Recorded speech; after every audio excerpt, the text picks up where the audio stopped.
there. I've been wanting a better way to take pallets apart, as I use pallet wood sometimes in my projects, and I had a couple coming up that I've done some videos for that I'll be editing soon. But I needed a better way to do it other than, hammer and crowbar and basically doing it like that, which works. I mean, you can get them apart if you only have a couple to do, but if you have a few to do, you quickly decide you need something better. And that's where something like this comes in, Pallet Buster. So I just grabbed some scraps around the garage, some scrap metal, and put this together.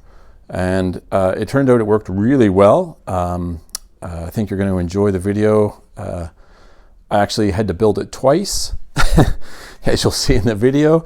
The first time I built it, I had the pry arms up level with the fulcrum part here, so they came straight out from here, which in my mind looked great, except when you went to pry up the wood, all of the force was on the inside edge, and it split the boards every time. So what I did is I just cut them off, put a piece on each side and lowered them down so that now the top of this is level with the bottom of this fulcrum. And so when you start the pry, and that initial force is the most important part. Once the nails start to move, it's much easier. But getting them moving, the force is spread out over the whole board, and I rarely split them now. So it went from splitting every single time to almost never splitting. Much, much better. Well worth it. So if you're going to take one thing from this video, that's it. Make sure that your arms are down, kind of level with this fulcrum part. This works really well. Is there anything else I would change? Oh, the handle. The handle, I just grabbed a piece of pipe that I have and welded it on. It's fine. There's absolutely nothing wrong with it. It works great. I'm pretty sure you can lift a truck with it if you wanted to. Doing it again, I'd probably just put a short piece of pipe and maybe put a wooden handle on it, just to be a little bit lighter. Again, not a big deal. It's not like it's something you're going to be using all the time, every day or anything, but it is quite hefty. It's, what is it? I've got some Schedule 40 pipe on there. So it's, it's a fairly heavy tool to be using. So that's probably the only thing I'd change, and I wouldn't build it twice. All right, hope you enjoyed the video. So here we go with the build. The first thing I'm doing here is cutting out all the pieces. For the pry arms themselves, I'm just cutting the side off some C-channel. It's about 3/8 of an inch thick or so. It's pretty heavy C-channel, and I'm going to use the sides of it as my two pry arms. That should be plenty strong. And in fact, as I found out later, it's way stronger than I need. I'm not going to show you each part of the build. I'm going to show you the important parts, like, welding one side of it and not both sides, for example. But at this point, all I'm doing is cutting out all the parts I need. The two arms, the fulcrum point, which is the short piece of pipe you see, and then some side pieces I'm going to use to reinforce the connection. In retrospect, I didn't need those side pieces. It's way over-engineered, but I wasn't sure what the forces would be on this, since I've never used one of these before. It turns out that it hardly takes any force at all to pry up the boards. Just the welds without the reinforcement would have been more than enough. But anyway, they're on there now. As I mentioned in my intro, I ended up doing this part of the build twice. This is the first time you're seeing here. For this build, the tops of the pry arms are basically level with the tops of the fulcrum pipe, which is not the way you want it.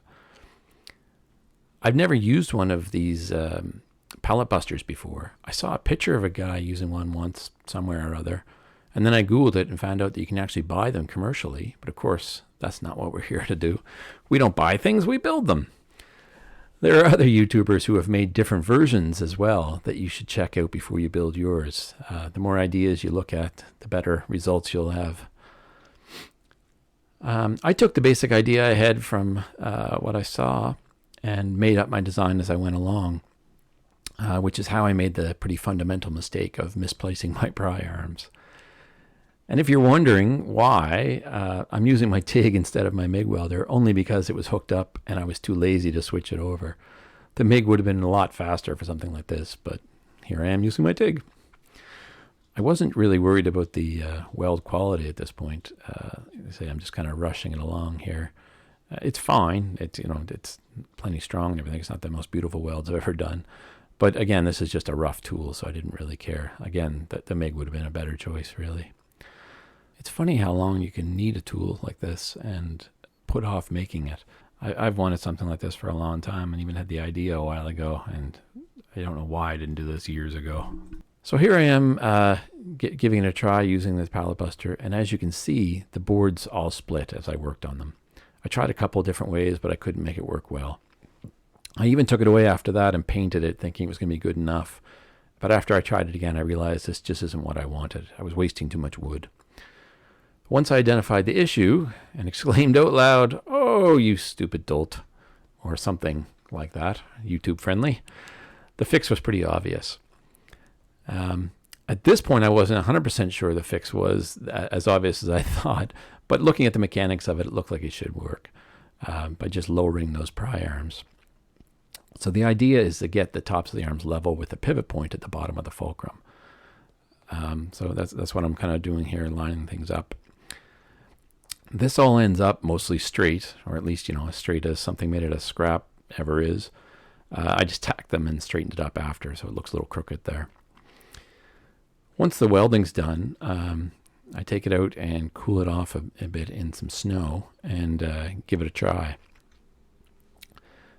As you can see, once I give it a try, it works really well this time. That initial little bit of force you give it to get things moving, which again is really where all the action happens. Once those nails start moving, it's easy. It gives the force to the whole board at once as those arms are flat across the bottom of the board. And that way you don't end up with nearly as many splits. I'm really happy with how it turned out after this. I don't end up using any force at all. I'm taking it nice and easy and slow. You could just, of course, bang it off really quick, but then you'd have a lot more splits. If you take it nice and easy and kind of ease up on the pressure as you go, you end up with almost no splits at all. Once they start to move, that's the end of it. It's easy breezy then. So they come apart really easy. This is way better than crawling around my hands and knees with a hammer and crowbar trying to get things apart. I mean, that works, of course. We've all been there.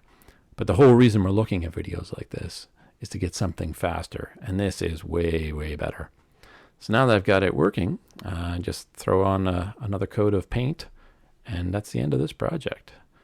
In case you're wondering, this is paint that was left over from an Arctic Cat sled I had that was this color that I had to touch up the A-arms. I didn't think I'd ever need this color for anything else, and I'm not too likely to lose it this way, so that's why it ended up with that color. Used up the last of that Arctic Cat green. You can see some of the wood in the last picture stacked up that I got from some pallets. It's kind of covered with snow, but it works really well. Really happy with it, and this is a great addition to my toolbox. Please subscribe to my channel. I'm still relatively new and just starting out. Thanks a lot, and hope you enjoyed. Bye.